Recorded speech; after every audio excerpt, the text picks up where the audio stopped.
Even last night happened. I was having a quiet evening with the family, and the pager goes off, and out I go, and just disconnect from whatever it was that I was doing.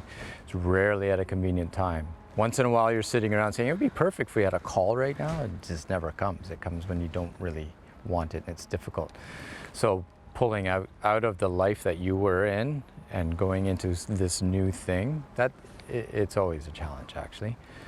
Ross and I met in '79, and that was the year that he joined the team. So really, right from the beginning, we were both married to the team. And I knew that any time that pager went off, he was going to go come hell or high water. And when he went, it was a feeling of, okay, I'm sure he knows what he's doing, but you know, it's never nice weather when they go up. So there was all that feeling of, is he going to come back? When's he going to come back? There is an impact on personal life. Your family knows you're involved. They support you. Your employer knows you're involved. Hopefully they also support you, and many did in many ways, and not just letting you take time off to go and do a search, but also actively, contributing funds and so on to your goals. So you have to work with your family, you have to work with your employer to help them understand what you're doing and why it's important. It's a constant struggle, I think, for any member on the team. What I like to do is keep in mind my priorities in life generally, and for me, it's my family is first, myself and my own well-being is second.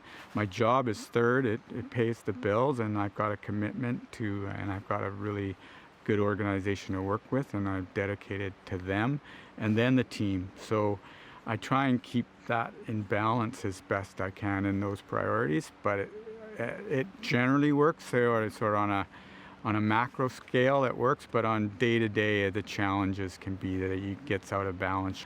I personally have left my wife and a daughter in a restaurant saying, hey, you got cab fare home, I'm out of here. And again, it's not about me, but during a Father's Day brunch at home that they had planned and laid out, and beautiful food, and that goes to a lot of effort for them. I've said, sorry, I've got a call, it's a medical call, I'm out of here. It's tough on them. I have been abandoned in restaurants and at Christmas party, like a rescue team Christmas party. All the guys got up and went off on a search, and all the women figured out how to get home. And dinner parties, constantly. You're constantly being abandoned. Well, there were some times when you'd think, I just wish he wouldn't go today because there was something special that we wanted to do. But considering what they were doing, I think there was an understanding on behalf of most of the partners, spouses, wives, husbands, that this was part and parcel of who you were with. And you had to learn to live with it and learn to trust that they weren't going to take unnecessary risks and that they were going to come back safe, and you just had to keep your fingers crossed. The training is tough, and mostly it's tough to balance that with the rest of the goings-on in my life. I work full-time, I have lots of friends and a lot of personal recreation pursuits. I love to escape for weeks or months at a time into the mountains if possible.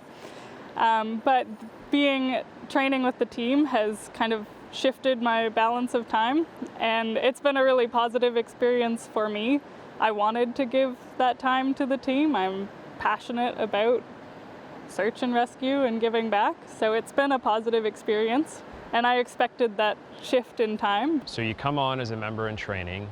We do a 2-year member in training program where you're officially on probation.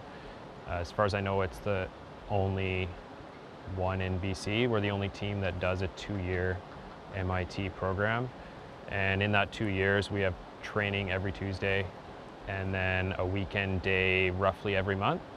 The expectation is for new members that you're at most of those trainings, and at the end of each year there's both a written and a practical skills exam. So by the end of the 2 years you've hopefully attended all of your training and have attended calls as well.